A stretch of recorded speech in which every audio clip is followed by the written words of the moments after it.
हेडलाईन्सचे प्रायोजक आहे NBC bearings, लांब पळण्यासाठी।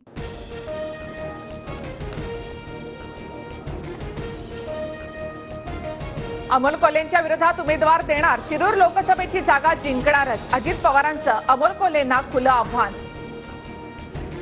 दादांचं आव्हान, हीच माझ्या कामाची पोचपावती, दादांनी आधीच कान उघडणी करायला हवी होती, अमोल कोल्हेंची प्रतिक्रिया। अजित दादांनी संधी दिल्यास मी शिरूर लोकसभा निवडणूक लढणार, माजी आमदार विलास लांडे यांची प्रतिक्रिया। प्रकाश आंबेडकर यांना सोबत घ्या असं मी खरगेंना सांगितलं होतं, वंचितच्या इंडिया आघाडीतील सहभागावर शरद पवारांची प्रतिक्रिया।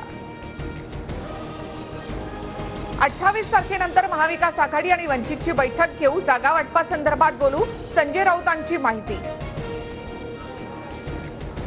वंचितच्या राज्य कार्यकारिणीची उद्या बैठक, आगामी निवडणुकांवर प्रकाश आंबेडकरांच्या उपस्थितीमध्ये बैठकीत चर्चा होणार।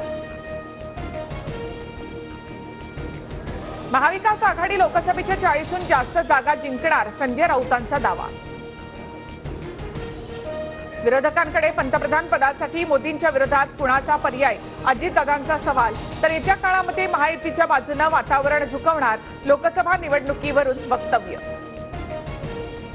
मुंबईत आंदोलनाला येताना वाहनामध्ये कोणत्या वस्तू ठेवायच्या ते सांगू, मुंबईतलं 20 जानेवारीपासूनचं शेवटचं आंदोलन असेल, मनोज जरांगेंचा सरकारला थेट इशारा। मराठा समाज मुंबईमध्ये धडकणार, आंदोलकांची अडवणूक करणार नाही, हे फडणवीसांनी पत्रकार परिषद घेऊन सांगावं, जरांगेंचं आवाहन। काही दिवसांनी भुजबळ भजी आणि जिलेबीची कागदं खाणार, भुजबळांच्या 12 इंचाच्या छातीच्या टीकेवरून जरांगेंचा हल्लाबोल। मुलाच्या नावापुढे आईचंही नाव लावा असं म्हणता, मग आईची जात का नको, बारामतीमध्ये अजित पवारांनी कार्यकर्त्यांना केलेल्या आवाहनावर मनोज जरांगेंचा अजितदादांना सवाल। जरांगेंच्या आजूबाजूचे मित्र पिस्तूलवाले, जालनामध्ये 200 बेकायदा पिस्तुलांची आयात, मंत्री छगन भुजबळ यांचा दावा। राम मंदिर भाजपची प्रॉपर्टी आहे का, मंदिरासाठी शिवसेनेकडून 1 कोटींची देणगी, राऊतांची टीका, तर 1 कोटी कुठून आणले स्पष्ट करा, नितेश राणेंचा पलटवार। कुस्ती महासंघ बरखास्तीचा निर्णय आधीच घ्यायला हवा होता, शरद पवारांची केंद्र सरकारवर टीका।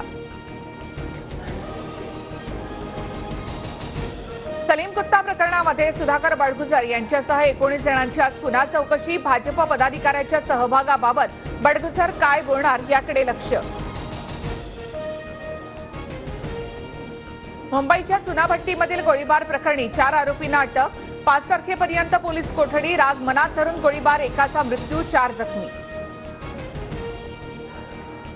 राज्यामध्ये एप्रिल-मे महिन्यात पाणीबाणीचे संकट ओढवण्याची शक्यता, 3000 धरणांमधील पाणीसाठा 76%वर।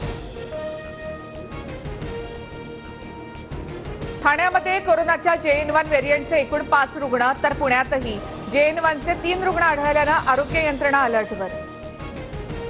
देशात कोरोना रुग्णसंख्येमध्ये वाढ, गेल्या 24 तासात 656 नवे रुग्ण, 3742 सक्रिय कोरोना बाधित। अभिनेता अरबाज खान दुसऱ्यांदा चढला बोहल्यावर, शुरा खान सोबत लग्न सोहळा संपन्न, नव्या वहिनीबरोबर सलमान खान थिरकला, व्हिडिओ तुफान व्हायरल।